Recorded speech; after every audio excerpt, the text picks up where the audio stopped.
संत रामपाल जी महाराज एक ऐसे महान संत जिन्होंने अपनी सतभक्ति, तत्व ज्ञान, करुणा और सेवा के बल पर समाज में नई मिसाल कायम की है। संत रामपाल जी महाराज की अगुवाई में उनके सभी सतलोक आश्रमों से समाज कल्याण के अद्भुत कार्यों ने समाज को सुनहरे भविष्य की एक नई उम्मीद दिखाई है। संत रामपाल जी महाराज से नाम दीक्षा लेने के बाद लाखों लोगों की लाइलाज बीमारियां जैसे कैंसर, एड्स आदि ठीक हुई। संत जी के ज्ञान से प्रेरित होकर उनके अनुयायियों ने लाखों यूनिट रक्तदान किया। संत जी ने लाखों बहन बेटियों का दहेज मुक्त विवाह करवाया।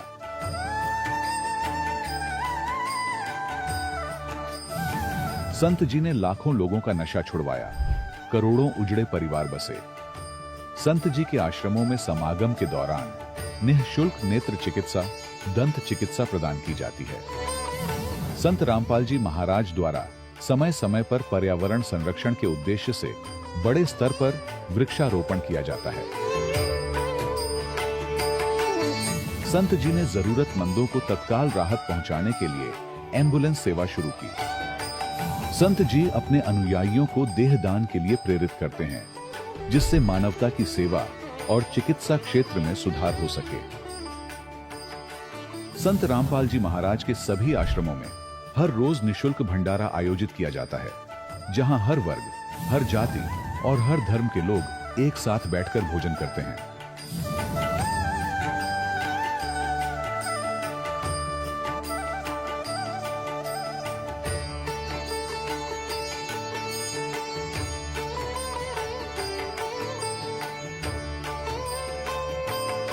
संत रामपाल जी महाराज के आश्रम में हजारों बुजुर्गों को सम्मान और प्यार के साथ जीवन जीने का अवसर मिलता है।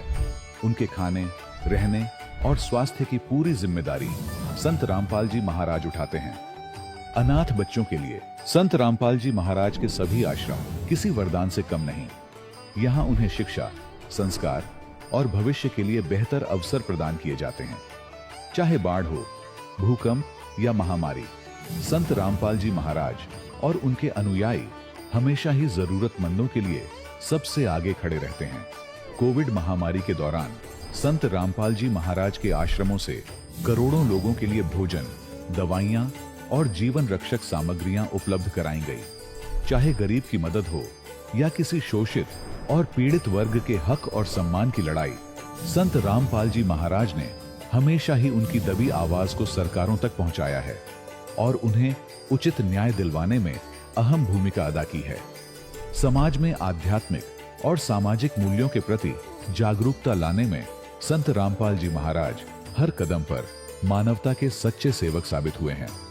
संत रामपाल जी महाराज का जीवन हमें सिखाता है कि सच्ची सेवा वही है जो निस्वार्थ भाव से की जाए। आइए हम भी इस महान सेवा के कार्य में इस महान संत से जुड़ें और संत रामपाल जी महाराज से नाम दीक्षा लेकर अपने जीवन को धन्य बनाएं।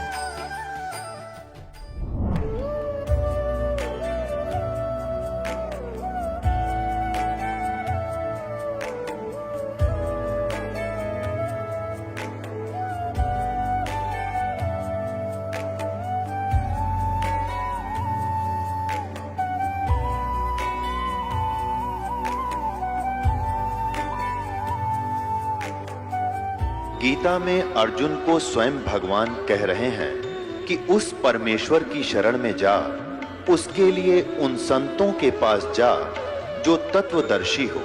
इसी प्रकार हजरत मोहम्मद को उनका अल्लाह कह रहा है कि कोई और पूर्ण परमात्मा है। उसको पाने के लिए उन तत्वदर्शी संत की तलाश कर। वो प्रभु कौन है, ये जानने के लिए कृपया अवश्य सुनिए जगत गुरु तत्वदर्शी संत रामपाल जी महाराज के अमृत वचन। सत साहिब दर्शकों, जब कोई इंसान पूरे विश्वास के साथ अपने धर्म के देवी देवताओं की भक्ति करता है, लेकिन फिर भी उसका जीवन दुखों से घिरा रहता है, तो ऐसे में उसका भगवान के ऊपर से भरोसा टूटना स्वाभाविक है। दर्शकों, ऐसी ही कहानी थी उत्तर प्रदेश के रहने वाले राजवीर जी की। राजवीर जी ने बचपन से ही हिंदू धर्म में प्रचलित तमाम भक्ति साधनाएं की और विभिन्न मंत्रों का जाप भी किया, लेकिन अफसोस, इसके बावजूद भी इन्हें कैंसर जैसी गंभीर बीमारी ने घेर लिया और उन्हें भीतर से तोड़कर रख दिया। लेकिन दर्शकों, आज राजवीर जी का कहना है कि जब से मैंने संत रामपाल जी महाराज से नाम दीक्षा ली है और उनकी बताई हुई शास्त्रानुकूल भक्ति को अपनाया है, तब से मेरी जिंदगी पूरी तरह से बदल गई है। जिस कैंसर ने मुझे जकड़ रखा था, वह अब पूरी तरह से खत्म हो चुका है। दर्शकों, क्या सच में संत रामपाल जी महाराज से नाम दीक्षा लेने के बाद कैंसर जैसी लाइलाज बीमारी भी दूर हो जाती है? आखिर इसके पीछे की सच्चाई क्या है? आइए सुनते हैं राजवीर जी की कहानी, उन्हीं की जुबानी। नमस्कार सर। नमस्कार जी। सर, क्या नाम है आपका? राजवीर दास। सर, कहाँ से हैं आप? सर, गांव कचोरा, तहसील किरावली, जिला आगरा। सर, संत रामपाल जी महाराज से कब जुड़े आप? तारीख 16 महीना 5 2012। सर, संत रामपाल जी महाराज से नाम दीक्षा लेने से पहले क्या आप भक्ति साधना भी करते थे? जी हाँ, मैं पैदल गोवर्धन की फेरी लगाता था, 84 ब्रज की परिक्रमा, कभी वाहन से नहीं, हमेशा पैदल जाता था। और एक संत थे जिनका नाम था प्रकाशानंद गिरी, उनसे नाम दीक्षा भी ले रखी थी। ओम नमः शिवाय का मंत्र जिन्होंने मुझे जाप के लिए दिया था, उसका जाप भी करता था। और जितनी भी देवी देवताएं त्रिलोकी की सारी पूजा करता था। और उसके बाद में जब समय बचता था तो गांव के देहाती जो सत्संग होते हैं उनमें जाता था। अखंड रामायण जहाँ भी कहीं गांव में होती थी वहाँ पर मैं जाता था। और गांव में भी इतना मेरा वो हो गया था कि जहाँ भी प्रोग्राम अखंड रामायण का होता था मुझे बुलाया जाता था, भगत जी हमारे यहाँ अखंड रामायण का प्रोग्राम है। 4 घंटे से पहले अगर कोई मुझे हटा देता था तो मैं नाराज हो जाता था, बोल देता था कि भक्ति नहीं करने देते हो, रामायण नहीं पढ़ने देते हो, क्यों बुला के लाते हो मुझे। ऐसी अटूट मतलब भक्ति में जो उसे समझता था, जो त्रिलोकी देवों की भक्ति है, जिससे मुझे आज तक कोई लाभ नहीं हुआ। 84 की फेरी से केवल घुटनों में दर्द और एड़ियों में दर्द, गोवर्धन की पैदल परिक्रमा जाने से केवल यही सारे दर्द पीर बन चुके थे। और मेन रूप से मैं एक कैंसर का पेशेंट रहा। सर, आपके बताए अनुसार आप बहुत कठिन साधक रहे हैं, तो फिर आप संत रामपाल जी महाराज की शरण में कैसे आए? सर, मैं कैंसर का पीड़ित एक मरीज था, किसान आदमी था, मेरे पास ज़्यादा पैसा भी नहीं था। जितना भी पैसा था सारा इलाज में खर्च हो चुका था, करीब 1-1.5 लाख रुपया 2 लाख रुपया खर्च हो चुका था। और डॉक्टर हमेशा ऑपरेशन के लिए बोल देते थे, लेकिन रिश्तेदार वगैरह में जणाते थे कि कैंसर का ऑपरेशन होते ही ख़त्म हो जाते हैं। डॉक्टर रुपया भी 2-2.5 लाख मांगते थे, उतना पैसा मेरे पास अब नहीं बचा था, केवल सब्जी के लायक मेरे पास पैसा था। और मैं पीड़ित होकर के चारपाई में पड़ा रहता था, इतना कमज़ोर हो चुका था कि नहाने की इच्छा नहीं करती थी, केवल भीगे हुए कपड़े से पालिश करता था शरीर पर। एक बार ऐसा हुआ कि संत रामपाल जी महाराज के शिष्य एक गाड़ी लेकर पुस्तक सेवा करने के लिए मेरे गांव में आए और मैं चारपाई में पड़ा था। मेरा खेत सूख रहा था, मेरी ज़मीन में खारी पानी था, केवल नहर के भरोसे का खेत था। मैं उसमें सिंचाई करने के लिए परेशान था, नहर बंद हो चुकी थी, खेत सूख रहा था। तो मैं वहाँ घूम के आता था लकड़ी के सहारे से, और आके जैसे ही चारपाई पे मैं लेटा तो मैंने कानों से माइक की आवाज़ सुनी। तो मैंने अपने छोटे बच्चे से कहा, बेटे आवाज़ किसकी आ रही है? बच्चे ने कहा, पापा ये कोई गाड़ी पुस्तक बेच रही है। तो मैंने कहा कि बेटा एक पुस्तक ले आओ। घर पे पैसा नहीं था। मेरी घरवाली मेरे दर्द की दवा लाने के लिए 60 रुपये किसी पड़ोसन से मांग कर लाई थी। तो मैंने उससे कहा इसे 10 रुपये दे दो। उस समय 10 रुपये मात्र ले रहे थे गाड़ी में जो ज्ञान गंगा के लिए। तो मैंने उससे कहा इसे 10 रुपये दे दो, एक पुस्तक मंगा लो। तो घरवाली झुंझला करके कहने लगी कि सारी अलमारी भरी पड़ी हुई है, रामायण, सुख सागर, शिव पुराण, देवी पुराण और प्रेम सागर, सुख सागर, क्या क्या भरा पड़ा हुआ है, गीता भरी पड़ी हुई है, इतनी पुस्तकों से झिकते नहीं, अभी एक पुस्तक और ले आओ। मैं 60 रुपये पड़ोसन से मांग के लाई हूँ, क्या इनको भी ले लोगे? फिर हाय हाय करोगे, दर्द की दवा काहे से आएगी, सब्जी के लिए भी पैसा नहीं है। मैं बोला मैं परमेश्वर की कृपा से थोड़ा दर्द सहन कर लूँगा, एक पुस्तक मेरे लिए मंगा दो। तो घरवाली ने झुंझला करके वो 60 रुपये फेंक दिए, ले जाओ इनको भी, फेंक दो इनको, जा करके ले आओ पुस्तक सारी पैसों की। तो बच्चा एक पुस्तक लेके आया और लाने के बाद मैंने उस पुस्तक को पढ़ा। तो मैं तो त्रिदेवों का साधक था, ब्रह्मा विष्णु की उपासना करता था, ओम नमः शिवाय का जाप करता था। मुझे बड़ा अटपटा लगा, तो मैंने उस पुस्तक को एक जहाँ मेरी सारी पुस्तक रखी हुई थी उधर साइड में रख दिया और बोल दिया बेटी इसे उधर रख दो। बच्ची ने उसको ले जाके जहाँ मैं दीपक जलाता था और आरती वगैरह करता था, पूजा वगैरह करता था, उधर पुस्तक को रख दिया ले जा करके। दूसरे दिन खेत की तरफ गया तो निराशा मिली, नहर में पानी नहीं था, सिंचाई का कोई साधन नहीं था। जब मैं घर पर आया पालिश की तो मैंने कहा बेटी थोड़ा मेरी वो श्रीमद् भगवद गीता की पुस्तक दे दो, उसमें मैं थोड़ा अध्ययन कर लूँ। तो बच्ची ने उठा करके ज्ञान गंगा नामक पुस्तक मेरे हाथ में दे दी। मैंने झुंझला कर बच्ची से कहा बेटी ये पुस्तक आपने मुझे क्यों दे दी, ये तो बकवास पुस्तक है, मुझे वो दो श्रीमद् भगवद गीता। बच्ची आलस्य से कहने लगी पापा आज इसी को पढ़ लो, कल उसे पढ़ लेना। तो 2 दिन पे छोड़ने के बाद जब मैं उसे पढ़ने लगा तो उसमें जो मैंने शिव पुराण में अध्ययन किया वही चैप्टर मिले। उन पेजों पे मैंने देखा जिसमें लिखा हुआ था ज्ञान गंगा में कितने पेज पे, वो जो मैंने देखे कुछ गीता के अध्याय और पृष्ठ लिखे हुए मिले, उनको भी मैंने देखा। एक आर्य समाज का प्रवर्तक का, उसके पास भी जाता था, वो कुछ वेदों की बातें बताता था। मैं उस पुस्तक को लेकर के उसके पास पहुंचा तो मैंने उसको बताया कि तू तो गलत बताता था मुझे, तेरी तो गलत साधना है। ये देखो इस ज्ञान गंगा पुस्तक में क्या लगा हुआ है। ज्ञान गंगा पुस्तक को मैंने 3 बार पढ़ा और मुझे कुछ राहत की सांस बीमारी में भी मिलने लगी और मेरे दिल में ऐसा उत्साह हुआ, ऐसी चाहना होने लगी कि मुझे इस संत के दर्शन करने चाहिए। ऐसे संत कहाँ मिलेंगे। और मैं समझता था कि पीले कपड़े होंगे, क्योंकि मैंने तो ऐसे ही संतों से मुलाकात की थी, दाढ़ी वाड़ी बड़ी होगी, बाल वाल बड़े होंगे। अब मेरी लालसा उनसे मिलने के लिए ज़्यादा लालायित होने लगी और मैं कुछ परेशान होने लगा, लेकिन बीमारी के कारण जाने में भी असमर्थ था। एक दिन मैंने सोचा कि आज कुछ भी हो मैं संत रामपाल जी महाराज के दर्शन करने के लिए अवश्य जाऊंगा। तो मैंने किसी को साथी बनाने के लिए खोजा, लेकिन गांव में कोई भी साथी नहीं मिला।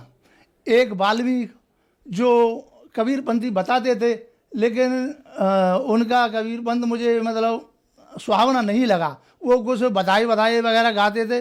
तो मैंने उनको जाके पूछा कि भाई आप कबीरपंथी हो, ये कबीरपंथी की पुस्तक मुझे मिली है, इन संत रामपाल जी के पास मुझे ले चलोगे। तो बोलते हो आप कहाँ जाओगे, आप हमारे पास आइए और अरोठा गांव में हमारे गुरु ज्ञानदास जी हैं, उनसे आप दीक्षा ले लीजिए।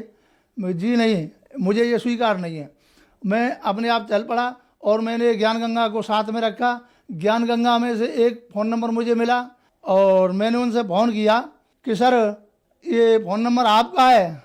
एक बार मूड में आया कि ऐसा तो नहीं ये लोग इन्होंने सेट कर रहे हों इसलिए फ़ोन नंबर इन्होंने दे दिए हों इनको, तो इससे ज़्यादा ग्राहक इनके पास आते रहें, कुछ न कुछ तो वहाँ जाके चढ़ाना पड़ता होगा, तो इनकी आमदनी बनी हुई हो इस तरीके से।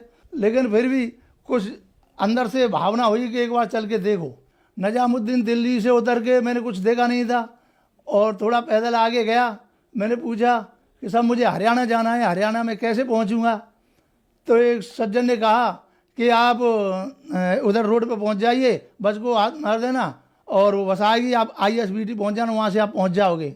उसके बाद जब मैं वहाँ गया तो मुझे अनुभव नहीं था कि कौन नंबर से गाड़ियाँ जाती हैं, या मैं देहाती आदमी था तो मैं हर बस को हाथ देता था लेकिन बस रुकती नहीं थी।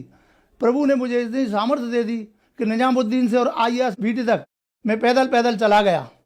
और मैंने जाके कंडक्टर से पूछा कि मुझे हिसार जाना है और बरवाला पहुंचना है। तो कंडक्टर ने मुझे 90 रुपये का टिकट दे दिया और मैं उसे लेकर के चला गया।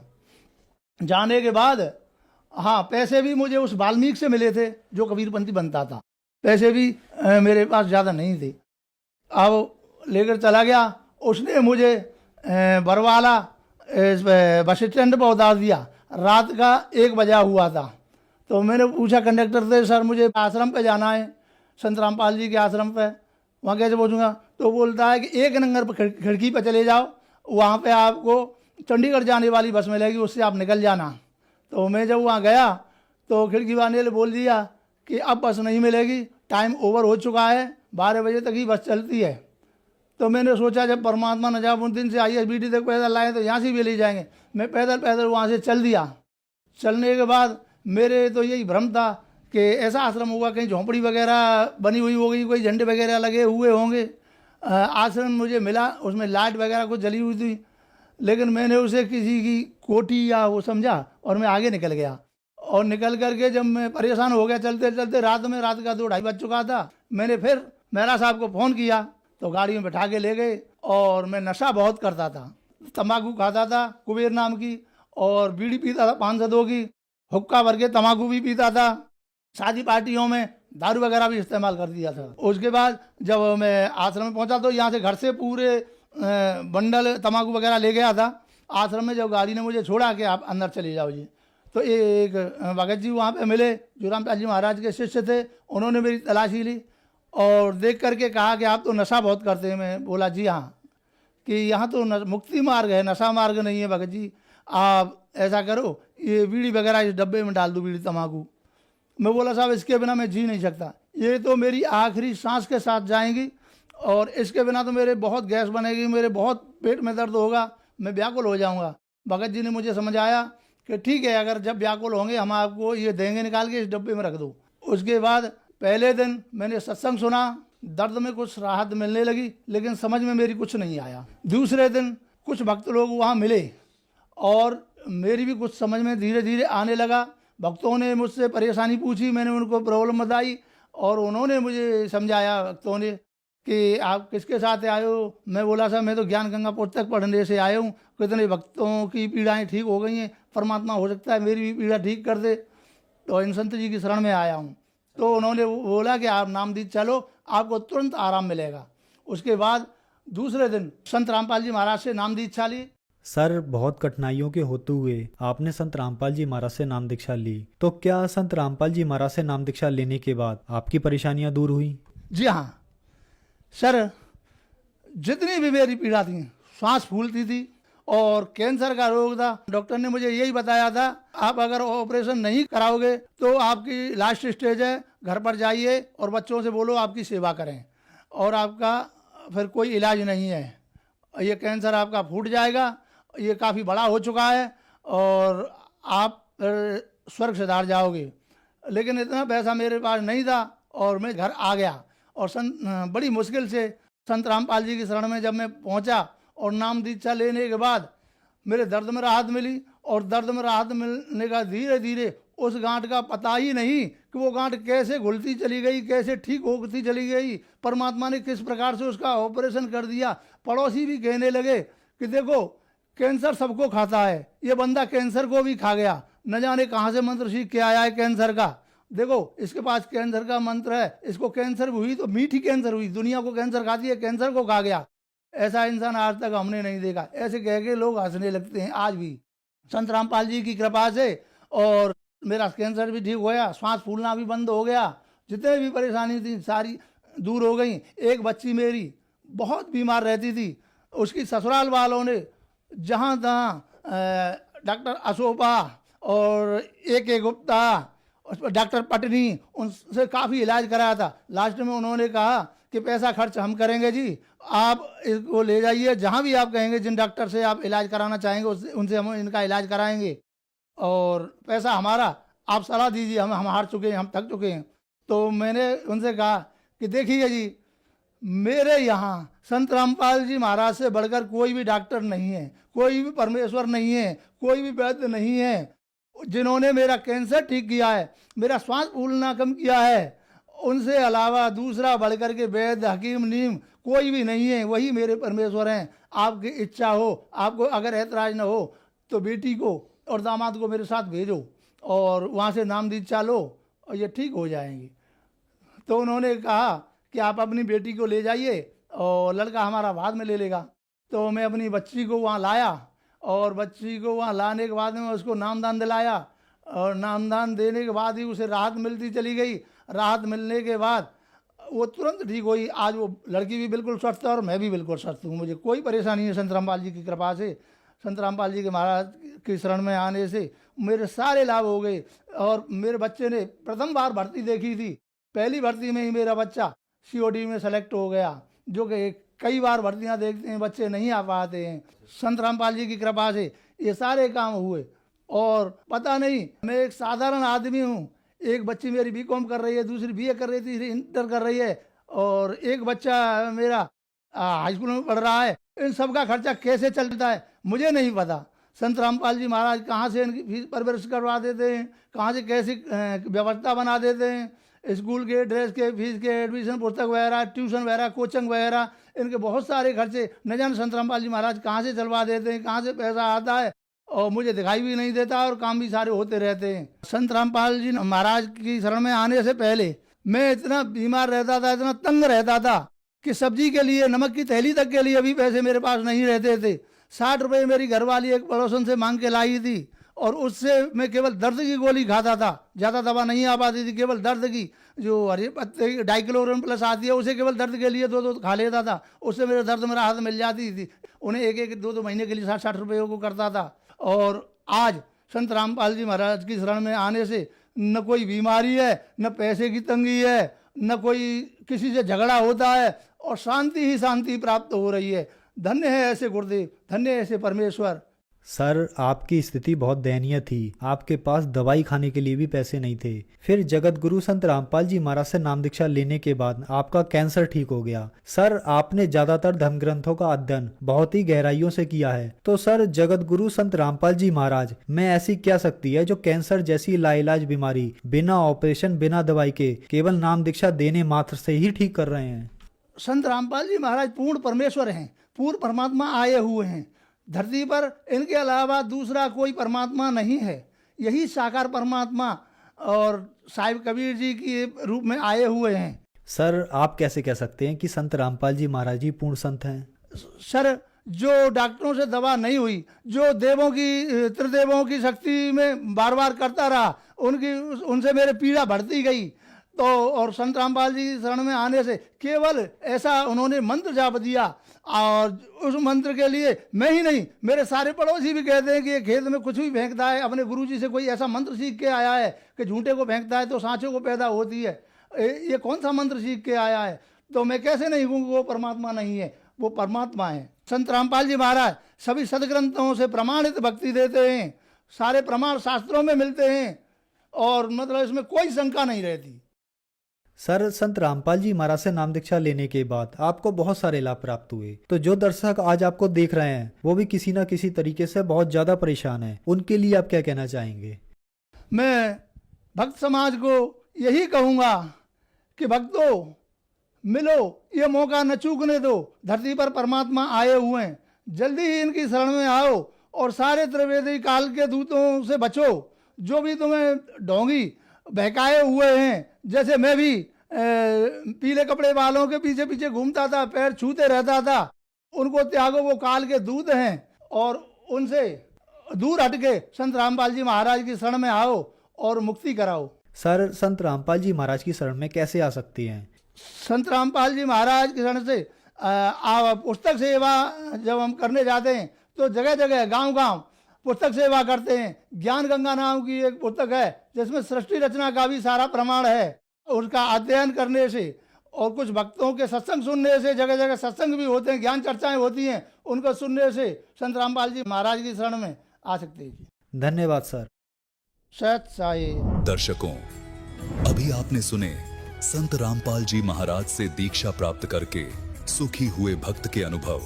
अब देखिए जगत गुरु तत्वदर्शी संत रामपाल जी महाराज के मंगल प्रवचन। आप क्या मांगोगे भगवान से? एक पुत्र मांग लोगे, थोड़ी बहुत संपत्ति मांग लोगे, धन मांग लोगे, कोई कोठी मांग लोगे, कार मांग लोगे, ठीक है। अगर आप मोक्ष नहीं चाहते हो तो ये भी दे देंगे आपको। फिर क्या करोगे? रावण के 1 लाख पुत्र थे और सच भक्ति ना करने से सर्वनाश को प्राप्त हुए। अंत में उनके कोई दीपक जलाने वाला शेष नहीं रहा। सर्व सोने की लंका थी वह रावण से रणधीरम, एक पलक में राज विराजी जमके पड़े जंजीरम।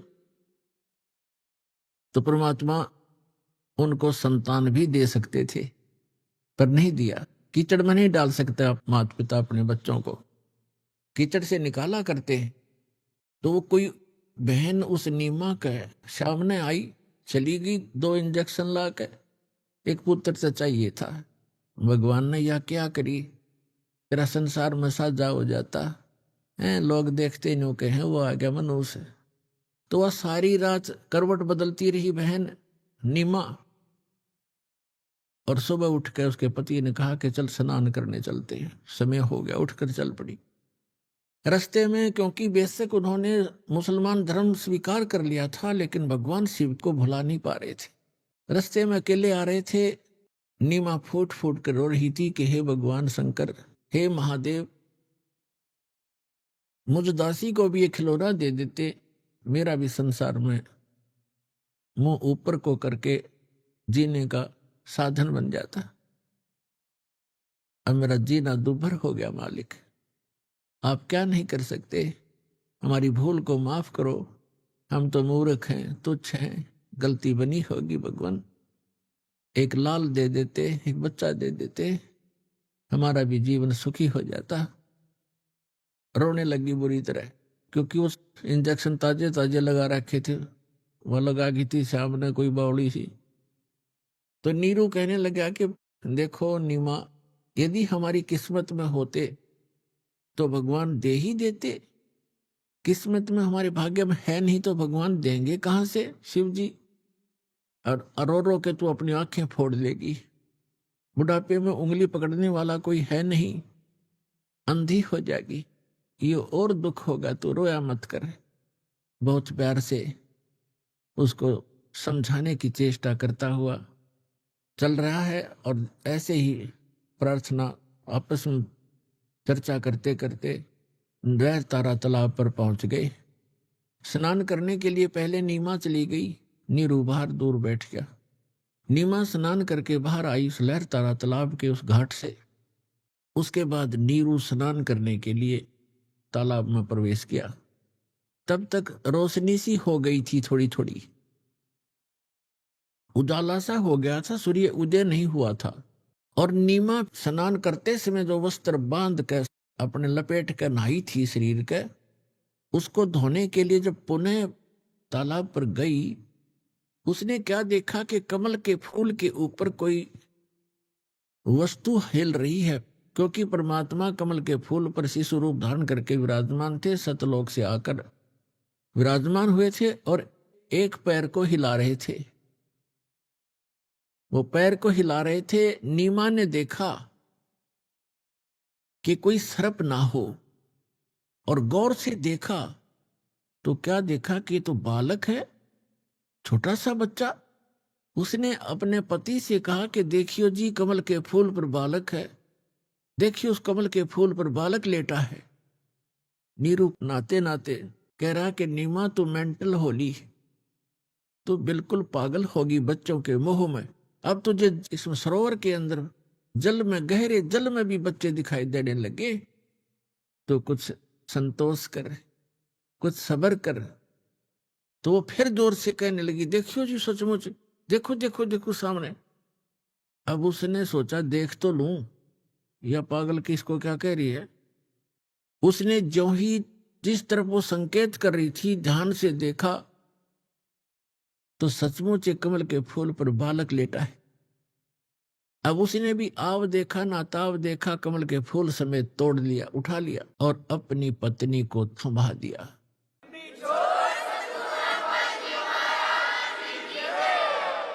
कि सचमुच ये तो बालक यहां डूब जाता, शुक्र है मुझे बता दिया। अब वो बच्चे को लेकर इतना प्यार करती है और सौ शुक्र मनाती है अपने शंकर भगवान के कि हे भोलेनाथ, हे परमात्मा, आज ही हृदय से पुकारा था, आज ही आपने अपनी दासी की पुकार सुन ली। ओए होए, कितना सुंदर बालक दे दिया। सीने को लगावे, कभी उसका मुंह चूमे, प्यार करे और सौ शुक्र मनावे शंकर भगवान के।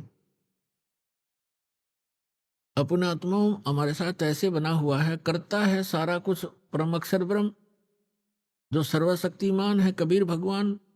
और हमें जो कुछ भी यहाँ उपलब्धि हो रही है अपने संस्कार वश, उनका क्रेडिट हम देते रहे ब्रह्मा जी, विष्णु जी और शिव जी और अन्य देव देवताओं को। ये हमारी भूल थी। यहाँ गरीबदास जी महाराज परमात्मा से परिचित होकर सतलोक में भगवान को देखकर वहां के सुख और उनकी सामर्थ्य को देखकर वापस यहाँ छोड़े गए। तब उन्होंने कहा था, जगत का पेखना पेख्या, धनी का नाम न लेखा। जगत का पेखना पेख्या, धनी का नाम न लेखा। हम एक दूसरे को कहते हैं उसने ऐसे कर दिया, उसने ऐसे कर दिया। जो करने वाला धनी है, कुल मालिक है, उसका जिक्र भी नहीं करते, उसका नाम भी नहीं हमें मालूम। नीरू स्नान करके बाहर आया। अब नीरू ने सोचा कि पहले तो हमें मुसलमान बना दिया बाई फोर्स, बलपूर्वक। हमारा कोई मुसलमानों में अभी इतना मेल मिलाप नहीं है। हिंदू हमसे नफरत करते हैं।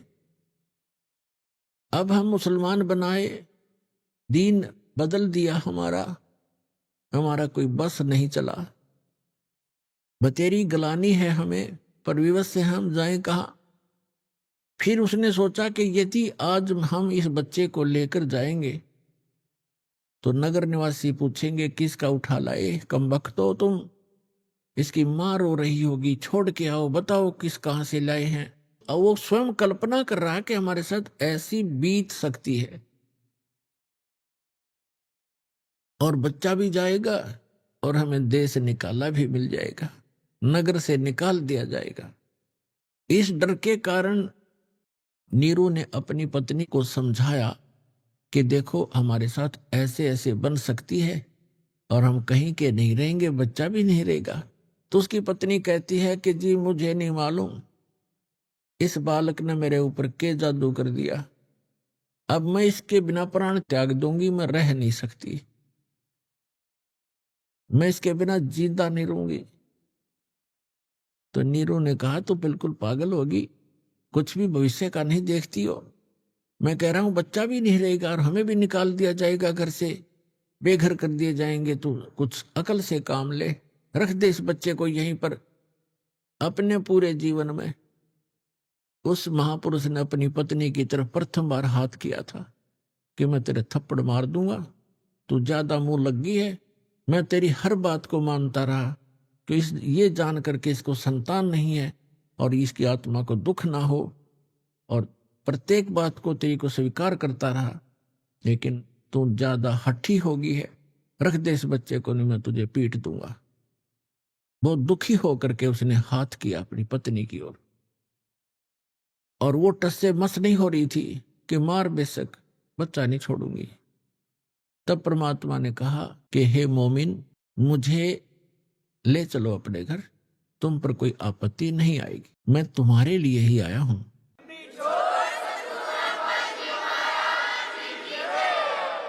अब इस बात को देखकर उसने सोचा इस बालक में कोई भूत प्रेत पितर या कोई देव फरिश्ता कोई गण बोल रहा होगा और कहीं तुझे हानि ना कर दे। इस डर से वो चुप हो गया, डरा डरा सा चल पड़ा। घर पर आते ही लोगों ने देखा कि नीमा ये बच्चा कहां से लाए, कि कमल के फूल पर मिला, हमारे अल्लाह ने दिया। अब वो नू तो कहना शंकर भगवान ने दिया, वो हाल ला करना पड़ा उसने। अब सारे आसपास के मोहल्ले के व्यक्ति, स्त्री पुरुष बालक इकट्ठे हो गए, कहने लगे इतना सुंदर बालक है, ओहो इसका चेहरा ऐसे दमक रहा है जैसे देवताओं का हो। कोई कहे तो बहुत ही सुंदर बालक है, ऐसा चेहरा, ऐसा इसका फुर्तीला शरीर है, ये कोई देव आया है, कोई कुछ कर रहा, कोई कुछ कह रहा। यहां तक लिखा है आदरणीय गरीबदास साहिब जी ने परमात्मा की महिमा की वाणी लिखी है। परमात्मा से परिचित होकर के सतलोक लेकर गए थे कबीर भगवान गरीबदास साहिब जी को, गांव सुरानी, जिला ददर, हरियाणा वाले को। वो जब 10 वर्ष के थे सतलोक लेकर गए, अपने जहां निज स्थान पर भगवान रहता है, जो शाश्वत स्थान है, जिसको गीता अध्याय नंबर 18 के श्लोक नंबर 62 में कहा कि अर्जुन तू सर्वभाव से उस परमेश्वर की शरण में जा, उसकी कृपा से तू परम शांति को और सनातन परम धाम को प्राप्त होगा। तो शाश्वत स्थान में परमात्मा रहते हैं, वहां लेकर गए थे। तो वापस छोड़ा था, गरीबदास जी को दिव्य दृष्टि दे दी थी। उस दिव्य दृष्टि के आधार से और आंखों देखा भगवान के उस सारे नज़ारे को गरीबदास साहिब जी ने एक ग्रंथ की रचना की जिसको गरीबदास ग्रंथ कहते हैं। जैसे तुलसीदास जी ने लाखों वर्ष पहले घटी घटना रामायण को अपने शब्दों में लिपिबद्ध कर दिया, चौपाइयां अपने हिसाब से बना दी और कथा यथार्थ है। चौपाइयां की जो रचना है वो उनकी अपनी अपनी बुद्धि की देन है, लेकिन सच्चाई वही है जो रामायण की हुई सत्य है। उसको आज पूरा हिंदू उसको सत्य मानते हैं। तुलसीदास कृत जो रामायण है वो सही है और लाखों वर्ष पहले ये घटना उन्होंने आज लिख दी, चित्रार्थ करती, उनकी दिव्य दृष्टि खुल गई थी। उस दिव्य दृष्टि के खुल जाने के बाद लाखों वर्ष पुरानी सब घटनाएं चित्रार्थ हो जाती है, क्योंकि हम जो भी क्रिया कर रहे हैं ये ज्यों की त्यों फिल्म बन जाती है। जैसे आजकल इंटरनेट बना हुआ है, जिसने भी फिल्म जो कोई भी वस्तु डाल दी उसमें सदा बनी रहेगी जब तक डिलीट ना की जाएगी। ये तो एक कच्चा सिस्टम है उस परमात्मा के ओरिजिनल सिस्टम के सामने। तो परमात्मा की ये समझ लो सारी एक यूट्यूब है और ये सारा कुछ ब्रह्मांड उसका इंटरनेट है, इसमें सदा रहती है एज इट इज। उनको कभी भी जिसकी दृष्टि खुल जाती है वो देख सकता है सब चित्र जैसा जैसा जो फिल्म देख लो, फिल्म में जैसा ही कभी देख लो उसको वो एज इट इज चलेगी, वो सब घटनाएं सेम होंगी, ऐसे हो जाता है।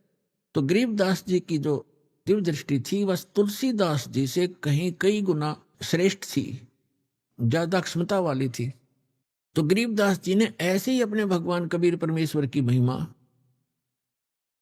लाखों वर्ष पहले जहां जहां पहले वो कभी प्रकट हुए वो सारा, और काशी के अंदर जो लीला की वो सारी, वो तो फिल्म है, कभी देख लो। तो गरीबदास जी की यूट्यूब चालू हो गई थी, उसमें उन्होंने देखा और वर्णन किया अपनी भाषा में। अब गरीबदास साहिब जी की अमरवाणी से आपको थोड़ा सा एक झलक दिखाएंगे, उसको सुनाएंगे आपको वाणी। क्या बताते हैं कि जब वहां परमात्मा को लेकर आए, आसपास के लोग इकट्ठे हो गए, यहां तक काशी के राजा तो थे वो भी देखने आए कि इतना सुंदर बालक है, भगवान कमाल हो गया। तो उस समय की एक वाणी सुनाते हैं आपको।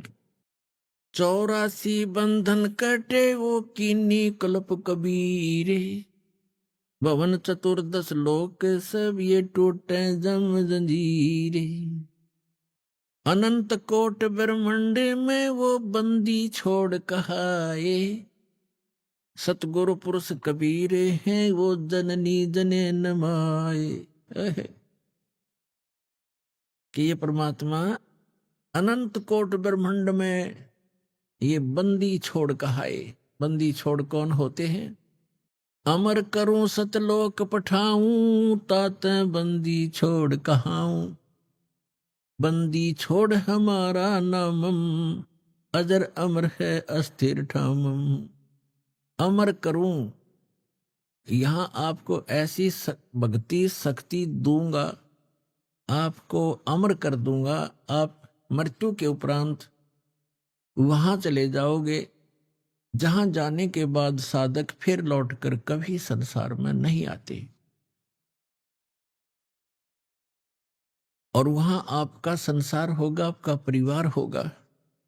और जिस परिवार को पुण्यात्माओं बेशक आपने यह बात ना अच्छी लगे, लेकिन सत कड़वी होती है, पर उसको सहन करके उसके ऊपर यदि अमल कर लिया जाए तो विष से अमृत बन जाता है, वो कड़वी से मीठी बन जाती। जो उस परिवार आपका है ये आपका नहीं है। आप एक दूसरे के पिछले पूर्व जन्म के संस्कारों से या बेटा बेटी पुत्र पुत्री पति पत्नी जैसे भी रिश्तेदारी बनी है, ये एक लेवा एक देवा दूतम। जैसे सुखदेव ऋषि ने अपने पिता व्यास जी से कहा था, गर्भ से निकलकर चलते चलते गर्भ से बाहर आते ही, अपनी मां के गर्भ से 12 वर्ष की आयु में 12 वर्ष तक मां के गर्भ में रहा था। बाहर आते 12 वर्ष का रूप जितनी आई हाइट बन गई उसकी एकदम, और उठ के चल पड़ा। व्यास जी ने यह कहा था कि आप बेटा मुझे दर्शन दे दे, 12 वर्ष तेरी इंतजार करी, बालक होगा बालक होगा।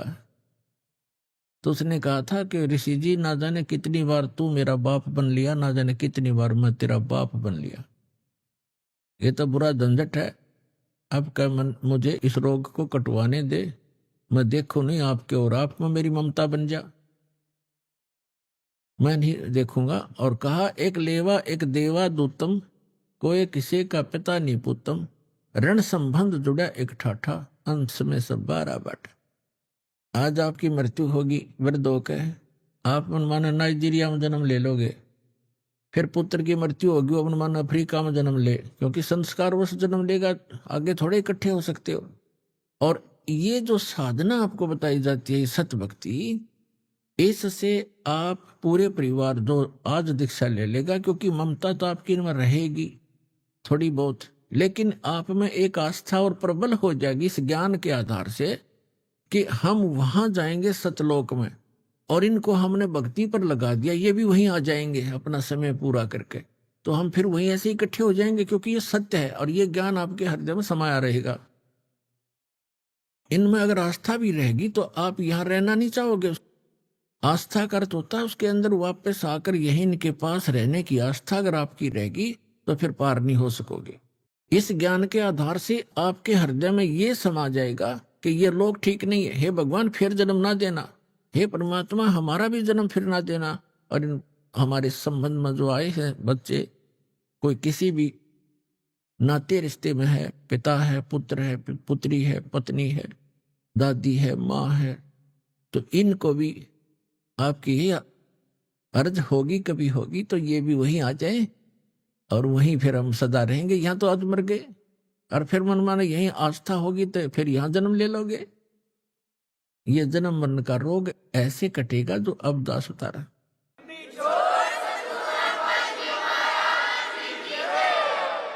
तो कहने का भाव ये है कि आप एक दूसरे के साथ यह परिवार बना है, ये एक ऋण है, एक दूसरे का कोई लेना देना है। तो वो भी इंसान अच्छा नहीं होता जो लेन देन ठीक से ना करे। आपको ये पता लग गया कि ये इनका हमें आपस में कुछ लेना देना है, इसलिए हमारे साथ है, तो वो इंसान भी निकम्मा होता है जो अपने लेन देन को ठीक से ना सुलझावे, वो भी अच्छा नागरिक नहीं होता। तो आपने एक अच्छे भगत भी बने रहना है, और जो भी जिस रूप में आपको पुत्र या पिता, पुत्री या माता, बहन मिला है, उन सब को वो एक रोल, एक अच्छे पात्र की तरह आपने सुपात्र की तरह उसको वो भी निभाना है, तभी आप सफल होगे। तो कहने का भाव दो दास आपको बताना चाहता है कि अमर करूं सतलोक पठाऊं, ताते बंदी छोड़ कहाऊं। अमर करूं और सतलोक भेज दूंगा स्पेशल, साथ जाकर ना काल जाने दे है।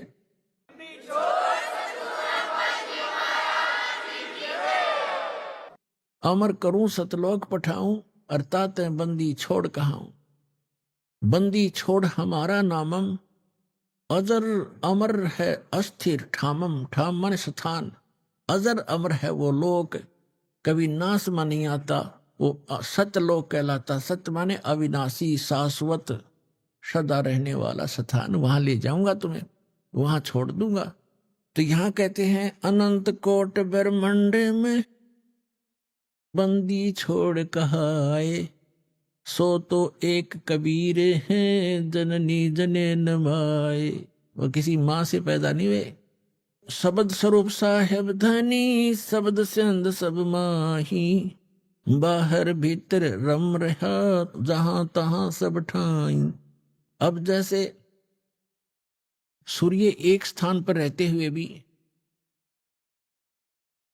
अपना पूरा काम कर रहा है, उसकी उष्णता, उसकी गर्मी मकान के अंदर भी प्रभावित कर रही है, तो इसी प्रकार परमात्मा की शक्ति सब जगह व्यापक है। और परमात्मा सतलोक में रहो और चाहे यहां आ जाओ, वो तो वहीं से अपना सारा संचालन, सब कार्य, सब ब्रह्मांडों का बैलेंस वही बनाए रखता है। तो यहां आए भगवान, जल थल पृथ्वी गगन में, बाहर भीतर एक, ये पूर्ण ब्रह्म कबीर हैं, अवगत पुरुष अलेख। सेवक हो के उतरे इस पृथ्वी के माही, जीव उदाहरण जगत गुरु बार बार बलि जाही। सेवक हो के उतरे, एक दास बन के आए यहां पर कबीर दास। कबीर दास एक सिंपल मैन की भूमिका की मालिक ने। सेवक हो के उतरे, उतरे माने सशरीर आए। ये नियम है परमात्मा, सशरीर आता सशरीर चला जाता है, अच्छी आत्माओं को मिलते हैं। सेवक हो के उतरे इस पृथ्वी के माही, जीव उदाहरण जगत गुरु बार बार बलि जाहु। जीव उदाहरण, जीव का उद्धार करने के लिए यहां उतरे। होय होय। अभी आपको बताया था इन पवित्र वेदों में, ऋग्वेद के विषय में जो आपको सभी मंत्र और मंडल और सूक्त बताए, इनमें यह प्रमाण है कि वो परमात्मा ऊपर रहता है। एक तेजो में लोक है, 100 प्रकाशित पृथ्वी है वो सतलोक। उसके 3 पोर्शन हैं, 3 विभाग हैं। जैसे एक तो दिल्ली का बाहरी क्षेत्र जिसमें गांव हैं, विलेज है। एक फिर उसका शहर दूसरी स्थिति में, दूसरा पोर्शन बाजार है। और तीसरा वो पार्लियामेंट हाउस और प्रधानमंत्री का घर, रेजिडेंस, राष्ट्रपति भवन, ये तीसरा स्थान समझ लो। तो वो परमात्मा ऐसे सतलोक के तीसरे स्थान पर विराजमान है और वहां से गति करके आता है, अच्छी आत्माओं को मिलते हैं, एक कवियों की तरह आचरण करते हैं। ये वेदों में प्रमाण आपको बहुत बार दिखाया है। और अपने मुख कमल से वो वाणी बोल बोल के लोकोक्तियों के माध्यम से विचार व्यक्त करते हैं, दोहों के माध्यम से, शब्दावलियों के माध्यम से। और जिस कारण से वो एक प्रसिद्ध कवियों में से एक कवि भी कहलाते हैं, लेकिन वो होते हैं परमात्मा। और वो भवनों ऊपरी तिष्ठति, सब भवनों के ऊपर, भवन के सब लोकों के ऊपर के लोक में बैठा है भगवान। वहां से गति करके आता है, अच्छी आत्माओं को मिलता है। जो दृढ़ भक्त होते हैं उनको उपदेश देता है, तत्व ज्ञान समझाता है। श्रीमद् भगवत गीता अध्याय नंबर 4 के श्लोक नंबर 32 और 34 में निष्कर्ष है इसका कि अर्जुन, धार्मिक अनुष्ठानों की जानकारी विस्तार के साथ सच्चिदानंद घन ब्रह्म की वाणी में, ब्रह्मणे मुखे, जिस सच्चिदानंद घन ब्रह्म ने जो वाणी अपने मुख कमल से स्वयं आकर बोली है, वो सच्चिदानंद घन ब्रह्म की वाणी है। उसके अंदर धार्मिक अनुष्ठानों की जानकारी विस्तार से कही गई है। और उसको जानकर फिर तू सब पापों से मुक्त हो जाएगा। वो तत्व ज्ञान है, वो खुद बोलता है भगवान। यथार्थ ज्ञान को तत्व ज्ञान कहते हैं। और उस ज्ञान को चौथे जाएंगे 34वें श्लोक में कहा, उस ज्ञान को तू तत्वदर्शी संतों के पास जाकर समझ, उनको दंडोत प्रणाम करने से, कपट छोड़कर उनसे सत्य प्रार्थना करने से, प्रसन्न करने से वो तत्वदर्शी संत तुझे उस तत्व ज्ञान का प्रचार करेंगे, उपदेश करेंगे। तो वो तत्व ज्ञान जो है खुद भगवान आकर बोलते हैं। और उसके अंदर कंप्लीट स्पिरिचुअल नॉलेज, संपूर्ण अध्यात्म ज्ञान होता है। नहीं तो गीता ज्ञान दाता एक अध्याय और लिखवा देते कि ये तत्व ज्ञान वहां पर डिले इसमें। लेकिन गीता और वेदों में, कुरान और पुराणों में, बाइबल में वो तत्व ज्ञान नहीं है। लेकिन जिस सत्र के वो शास्त्र हैं वो इनकम्प्लीट हैं, लेकिन गलत नहीं कह सकते। जैसे एक मैट्रिक का सिलेबस होता है, उसकी बुक्स होती हैं, तो वो बुक्स गलत नहीं होती, लेकिन वो बीए और एमए की नहीं होती। लेकिन उस 10वीं तक की पढ़ी हुई पढ़ाई आगे काम अवश्य आती है। तो इसी प्रकार हमारी सदग्रंथ जो हैं ये सभी अध्यात्म मार्ग को समझने में सहयोगी हैं। लेकिन यथार्थ ज्ञान परमात्मा ने स्वयं आकर दिया है, वो तत्व ज्ञान। तो यहां वही बता रहे हैं गरीबदास साहब जी, सेवक हो के उतरे इस पृथ्वी के माही, जीव उदाहरण जगत गुरु बार बार बलि जाही। बलिहारी जाऊं उस परम पिता पे। जीव उदाहरण जगत गुरु, जगत गुरु वही होता है जो पूरे विश्व को तत्व ज्ञान बतावे। दो अटपट करते हैं, शास्त्र ज्ञान कहते हैं, वो बेशक जगत गुरु लिखे रहे, वो नकली डुप्लीकेट जगत गुरु और सतगुरु हैं। तो यहाँ गरीबदास जी कहते हैं जीव उद्धारने के लिए, हमारा जीवों का उद्धार करने के लिए वो जगत गुरु बन के आए थे परमात्मा 600 वर्ष पहले। और परमात्मा के कबीर साहिब के एक जुल्हा धानक, एक अछूत कहा करते उसको, और 64 लाख सिद्ध हो जाना बालकों का खेल नहीं है। आज से 550 पौने 600 वर्ष पहले इस भारतवर्ष में, भारत कहाँ तक था, पश्चिमी और पूर्वी पाकिस्तान, अफगानिस्तान, बलोचिस्तान, इराक और ईरान तक भारत था उसमें। और इसमें कितनी आबादी होगी, उसमें मुश्किल से 4 करोड़, और 4 करोड़ आबादी में से 64 लाख से सोना एक जुलाहे के हो सकते हैं? वो जुलाहा हो सकते हैं? वो समर्थ शक्ति थे।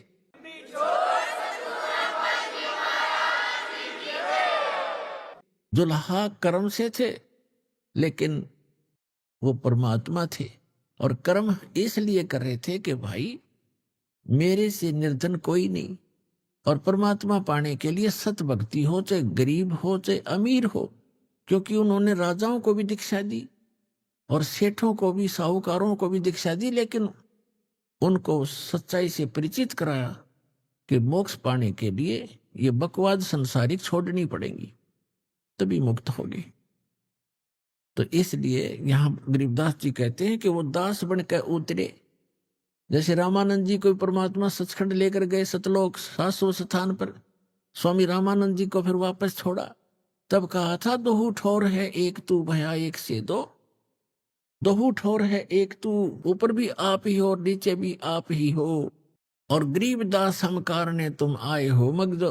गरीबदास जी ने अपनी वाणी में लिखा है, गरीबदास जी की इसलिए नाम लिया जाता, जैसे तुलसीदास जी की उन चौपाइयों में उनका नाम तुलसीदास होता है, लेकिन महिमा श्री राम की ही होती है।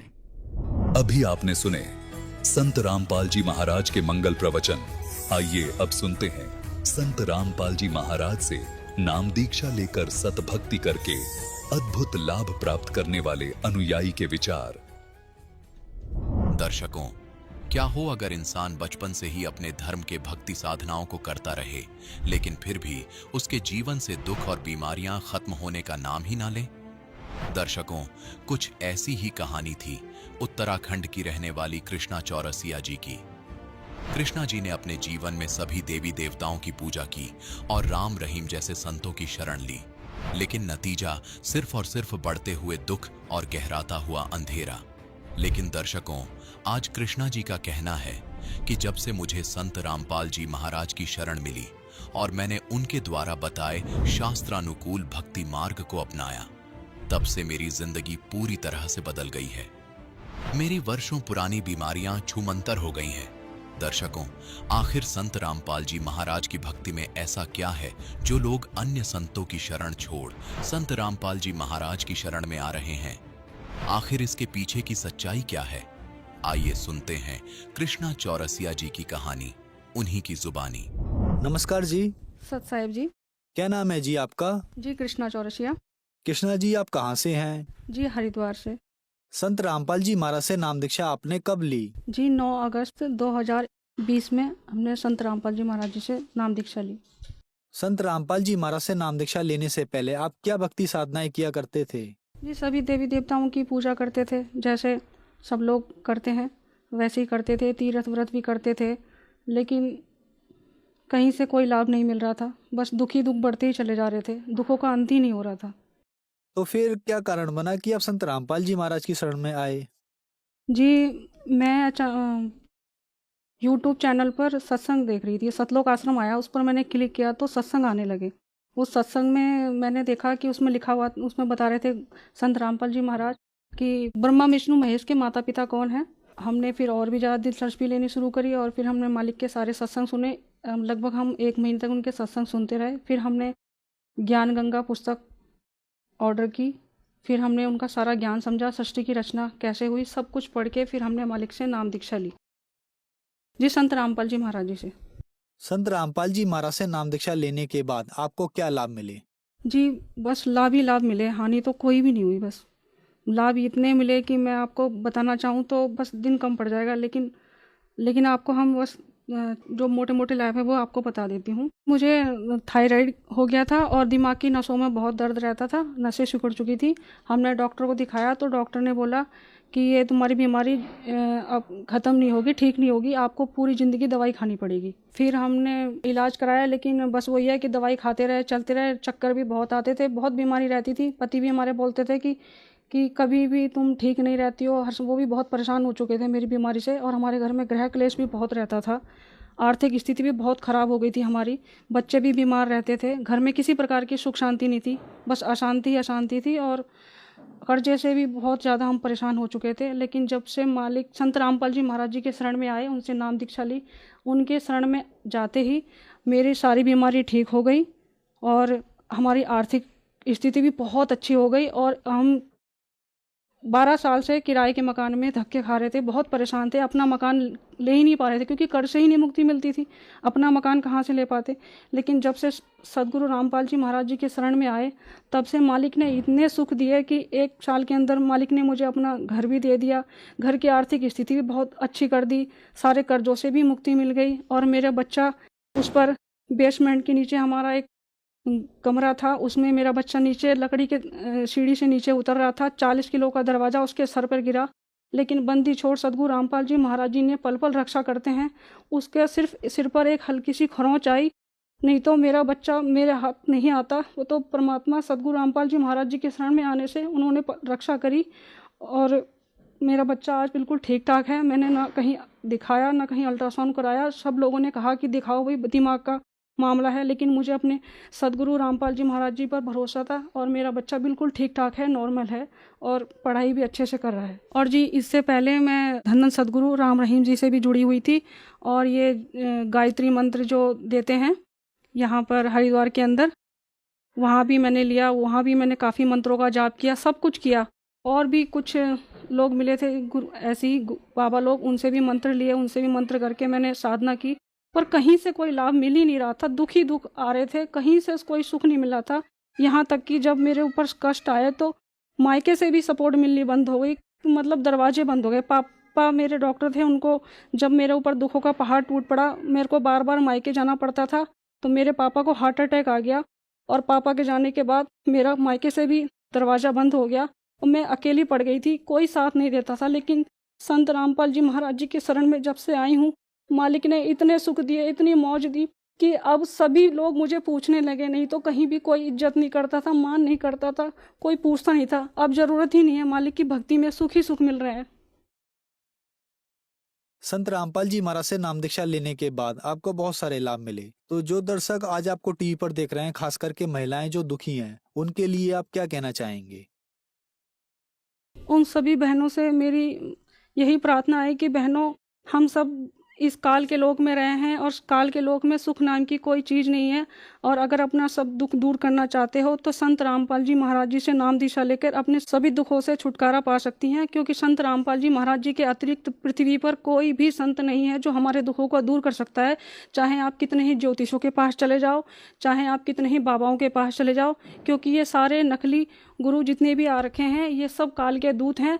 और बस एक बंदी छोड़ सदगुरु रामपाल जी महाराज ही ऐसे संत हैं पृथ्वी पर जो हमें इन सभी दुखों से निजात दिला सकते हैं। और आप भी सभी भी मेरे जैसे सुखी हो सकते हो और लाभ उठा सकते हो। और आप भी आइए और परमात्मा सदगुरु रामपाल जी महाराज जी से नाम दीक्षा लेकर अपना कल्याण कराइए। संत रामपाल जी महाराज से नाम दीक्षा कैसे ली जा सकती है? संत रामपाल जी महाराज जी से नाम दीक्षा लेने के लिए चैनल पर सदगुरु रामपाल जी महाराज जी का सत्संग आता है, उस पर पीली पट्टी चलती है, उस पर नंबर लिखे होते हैं। उस नंबरों पर फ़ोन करके आप अपने नज़दीकी नाम दान सेंटर पता कर सकते हैं और वहाँ पर नाम दीक्षा लेकर अपना कल्याण करा सकते हैं। धन्यवाद जी। सत साहिब।